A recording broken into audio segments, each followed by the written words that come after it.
গ্রামটির নাম ছিল সবুজপাড়া। সেখানে একটি ছোট্ট পরিবার থাকত। তাদের ঘরে অনেক অভাব ছিল। প্রতিদিনের মতো ঘরের বউ দোকানে যেত বাজার করতে।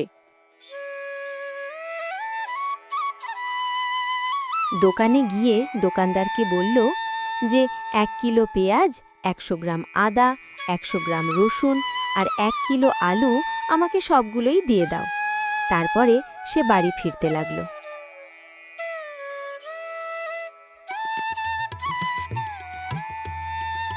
বাড়ি ফিরে দেখল যে তার স্বামী এখনো ঘুমাচ্ছে।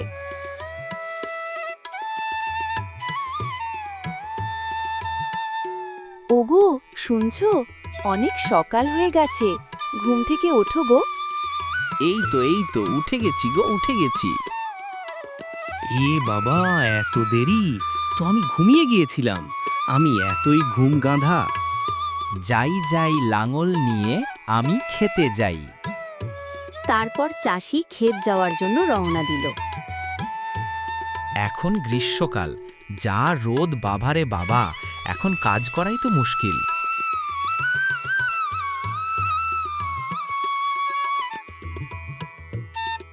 যাই, অল্প মাটিটা কোপাই দিয়ে আসি।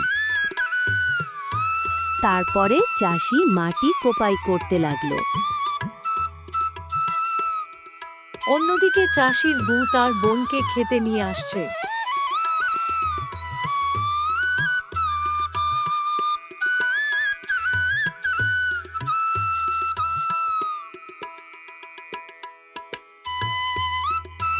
ওগো, শুনছো?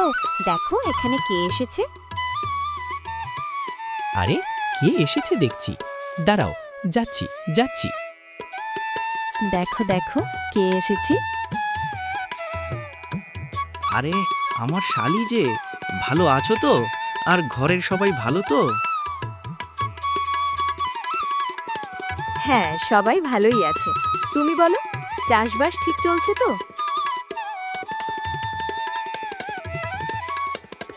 হ্যাঁ, ওরকম চলেই যাচ্ছে। আরে শুনছো গো, দুপুর 1টা বাজে গেছে, চলো বাড়ি চলো। হ্যাঁ, চলো চলো, আমারও আর ভালো লাগছে না এত গরমে।